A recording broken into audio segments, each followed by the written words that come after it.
வணக்கத்துடன் pepper and salt news என்கின்ற இந்த வலையொலியில் உங்களை சந்திப்பதில் நான் மகிழ்ச்சி அடைகின்றேன். இந்தியாவிற்கும் பாகிஸ்தானுக்கும் இடையே நடைபெற்று கொண்டிருக்கக்கூடிய போர், இந்த போர் எந்த கோணத்தில் செல்லும் என்கின்ற விடயங்கள் பரபரப்பாக பேசப்பட்டு கொண்டிருக்கக்கூடிய வேளையில் இந்தியா தன்னுடைய அதிரடி தாக்குதலை தொடர்ந்து கொண்டிருக்கிறது என்றும், பாகிஸ்தான் இந்தியாவின் தாக்குதலை தாக்குப்பிடிக்க முடியாமல் சிதறலை சந்திக்கக்கூடிய களத்தை எடுத்து கொண்டிருக்கிறது என்கின்ற செய்திகள் தான் வந்து கொண்டிருக்கின்றன. முதலாக பாகிஸ்தானிலிருந்து தீவிரவாதிகள் உருவாக்கப்பட்டு அவர்கள் இந்தியாவில் காஷ்மீர் பகுதியிலே தாக்குதலை நடத்தி அப்பாவி மக்களை கொன்ற கதைகளெல்லாம் நாம் அறிந்த ஒன்று. அந்த நேரம் ஒவ்வொரு மனிதாபிமானம் உள்ள ஒவ்வொருமே துடித்து போனார்கள். மதம் என்கின்ற பேரிலோ அல்லது நாடு என்கின்ற பேரிலோ அல்லது இனம் என்கின்ற பேரிலோ இவர்கள் எதிர்க்கக்கூடியது அப்பாவி மக்களைத்தான் எதிர்த்து அளிக்கிறார்கள். அல்லது அதிகாரத்தில் இருக்கக்கூடியவர்களையோ அல்லது இராணுவம் சார்ந்தவர்களையோ இவர்களால் அழிப்பதற்கான களம் அமைவதில்லை. அப்பாவி மக்களை அழித்துவிட்டு அதை ஒரு பெரிய வெற்றியாக பறைசாற்றுகிறார்கள் என்கின்ற கோபம்தான் நமக்கு இருந்தது. உடனடியாக இதற்கு ஒரு சரியான பதில் கொடுக்கப்பட வேண்டும் என்கின்ற எண்ணம் எல்லோருடைய மனதிலுமே இருந்தது. இந்தியா அதற்கான திட்டமிடுதலை கையில் எடுத்தது.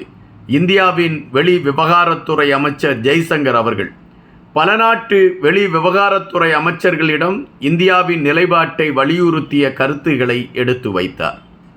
உடனடியாக பாகிஸ்தானிடம் பல மாறுதல்கள் தென்பட்டன. அதுபோல இந்தியாவில் இருக்கக்கூடிய சில தலைவர்கள் பாகிஸ்தானுக்கு எதிரான நடவடிக்கை எடுப்பது என்பதை இந்தியா யோசிக்க வேண்டும் என்கின்ற கருத்துக்களை எல்லாம் பதிவிட்டார்கள். ஒரு குறிப்பிட்ட ஒரு அமைப்பை சார்ந்தவர்கள் நடத்திய தாக்குதலுக்கு ஒரு நாட்டின் மீது போர் தொடுப்பது எப்படி சரியாக இருக்கும் என்கின்ற கேள்விகள் எழும்பின. இது ஒரு நடுத்தர மக்கள் கூட இதைத்தான் மனதிற்குள் நினைத்திருப்பார்கள். ஆனால் இந்தியா எந்த கோணத்திலுமே பின்வாங்கவில்லை. காரணம், இந்திய அரசுக்கு பல விடயங்கள் தெரிந்திருந்தன. பாகிஸ்தானில் எப்பொழுதுமே இராணுவத்தை சார்ந்தவர்கள் ஆட்சியை தங்கள் கையில் வைத்து கொள்ள வேண்டும் என்று நினைப்பார்கள்.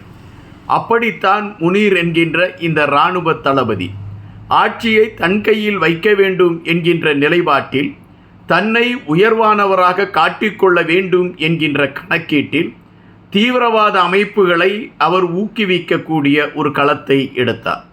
தீவிரவாத அமைப்புகளை கையில் வைத்து கொண்டு அதனை முன்னிலைப்படுத்தி தன்னுடைய ஆட்சி அதிகாரங்களை கைப்பற்றக்கூடிய நகர்வுகளை, அதாவது பாகிஸ்தானின் ஆட்சி அதிகாரங்களை கைப்பற்றக்கூடிய நகர்வுகளை அவர் எடுத்ததற்கு பல களங்கள் இருந்திருக்கின்றன. அப்படித்தான் அவருடைய தூண்டுதலின் பேரில்தான் இந்தியாவின் மீது இந்த தாக்குதல் நடைபெற்றது என்கின்ற செய்தி உறுதிப்படுத்தப்படுகிறது. தற்பொழுது அந்த இராணுவ தளபதியை நீக்கிவிட்டு இன்னொரு இராணுவ தளபதியை பாகிஸ்தான் தன் நாட்டின் இராணுவ தளபதியாக அறிவித்திருக்கிறது.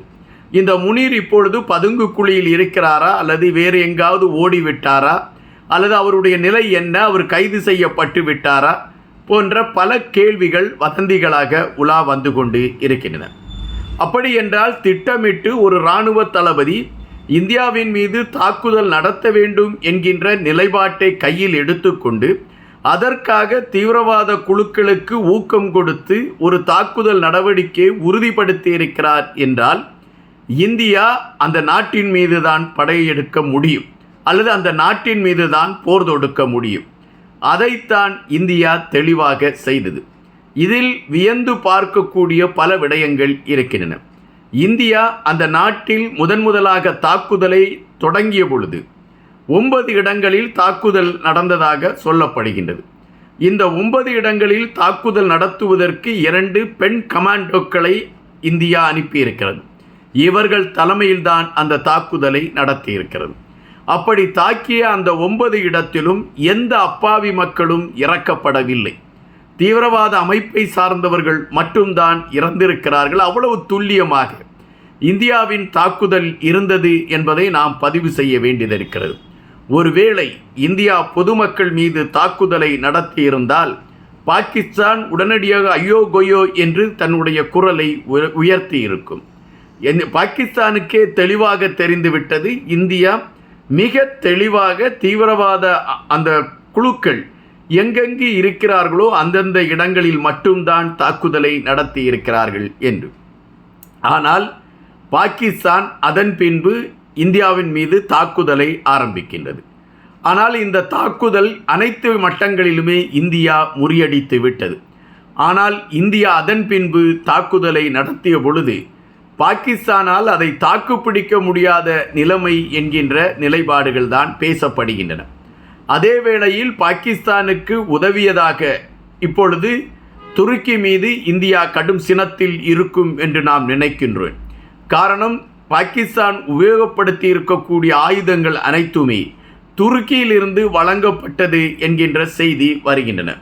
இதே வேளையில் சீனா இப்பொழுது என்ன முடிவை எடுக்கும் என்கின்ற நிலைப்பாடு எல்லோராலும் எதிர்பார்க்கப்பட்டது. காரணம், முதலாக சீனாவிலிருந்து வெளிவந்த செய்தி, நாங்கள் பாகிஸ்தானுக்கு ஆதரவான நிலைப்பாட்டைத்தான் எடுப்போம் என்கின்ற செய்தியைத்தான் வெளியிட்டிருந்தார்கள். ஆனால் போர் ஆரம்பித்த பின்பு இந்த களம் எப்படி மாறுகிறது என்கின்ற கேள்விகள் எழும்பின. அந்த கேள்விகளை அனைத்து நாடுகளும் உன்னிப்பாகவே பார்த்து கொண்டு இருந்தது. தற்பொழுது சீனா அதற்கான அறிவிப்பை வெளியிட்டிருக்கின்றது. நாங்கள் இந்த போரின் பதட்ட நிலையை உன்னிப்பாக கவனித்து கொண்டிருக்கின்றோம். இந்த போர் முடிவுக்கு வருவதற்கான களத்தை சீனா தலைமையேற்று அதற்கான பேச்சுவார்த்தை நடத்துவதற்கு நாங்கள் தயாராக இருக்கிறோம் என்று அறிவித்திருக்கின்றது. அதாவது, இந்தியா பாகிஸ்தானுக்கு இடையே நடக்கக்கூடிய போரில் நாங்கள் தலையிட விரும்பவில்லை. ஆனால் இந்த போர் பதட்டத்தை தணிப்பதற்கு நாங்கள் பேச்சுவார்த்தை நடத்துவதற்கு தயாராக இருக்கிறோம் என்று அறிவித்திருக்கின்றது சீனா. ஏறக்குறைய அமெரிக்காவும் அதே கருத்தை தான் வைத்திருக்கின்றது. தற்பொழுது அமெரிக்கா, பிரான்ஸ் போன்ற நாடுகள் இந்தியாவிற்கு ஆதரவு நிலையை கொடுத்து கொண்டிருக்கக்கூடிய அதே வேளையில் ரஷ்யாவும் இந்தியாவிற்கு ஆதரவான ஒரு நிலைப்பாட்டை எடுத்திருக்கிறது என்கின்ற செய்திகள் வருகின்றன. அதன் அடிப்படையை வைத்து பார்க்கின்ற பொழுது இந்தியா இப்பொழுது சீனாவோடு நெருக்கம் காட்டுமா, ரஷ்யாவோடு நெருக்கம் காட்டுமா என்கின்ற கேள்விகள் எல்லாம் எழும்பிக் கொண்டு இருக்கின்றன. இந்த சூழலில் நாம் இப்பொழுது பார்க்கக்கூடிய விடயம், இதுவரை இந்தியாவை உலக நாடுகள் இந்தியா வல்லரசு என்கின்ற கருத்துகளோடு பேசிக்கொண்டு இருந்தால் கூட இனிமேல் இந்தியாவோடு நாம் சீண்டல் நடத்திவிட்டால் இந்தியாவின் தாக்குதல் பலமாக இருக்கும் என்கின்ற கணக்கீட்டில்தான் இப்பொழுது பாகிஸ்தானில் இந்தியா செய்து கொண்டிருக்கக்கூடிய இந்த ராஜதந்திர நகர்வுகள் உலக நாடுகளையே வியக்க வைத்திருக்கிறது என்பது நிஜம். இந்தியாவின் பிரதமரும் மற்றவர்களும் முப்படை தளபதிகளை சந்தித்து பேசக்கூடிய களங்களும், ஒவ்வொரு நிமிடமும் உள்துறை அமைச்சர் மற்றும் வெளிவிவகாரத்துறை அமைச்சர் இந்த போர் குறித்த தங்களுடைய நிலைப்பாட்டை பிற நாடுகளுக்கு விளக்குவதும், இராணுவ வீரர்களுக்கு ஊக்கம் கொடுக்கக்கூடிய களங்களையும் எடுத்துக்கொண்டு இந்திய அரசாங்கம் மிக தெளிவாக தன்னுடைய பயணத்தை வரையறுத்திருக்கிறது என்பதை நாம் இங்கு பதிவு செய்ய வேண்டியதாக இருக்கின்றது. அதாவது, எப்பொழுதுமே குறிப்பிடுவார்கள், சில விடயங்களை குறித்து கேட்கின்ற பொழுது நம்முடைய நெஞ்சு நிமிர்ந்துவிடும் என்று சொல்வார்கள். இன்றைய சூழலில் இந்திய அரசும் இந்திய இராணுவமும் எடுத்திருக்கக்கூடிய இந்த நகர்வுகள் ஒவ்வொரு இந்தியனுடைய நெஞ்சையும் நிமிர்த்த வைத்திருக்கிறது என்பதுதான் நிஜம். இந்த பதட்ட நிலை எவ்வளவு நாள் நீடிக்கும் என்கின்ற விடயத்தில் கூடிய விரைவில் இதற்கான முடிவு கிட்டுமா அல்லது பாகிஸ்தான் ஒன்றுமில்லாத நிலைக்கு செல்லுமா என்கின்ற விடயங்களை எல்லாம் நாம் பொறுத்திருந்துதான் பார்க்க வேண்டியதாக இருக்கின்றது. நன்றியுடன் இன்பா.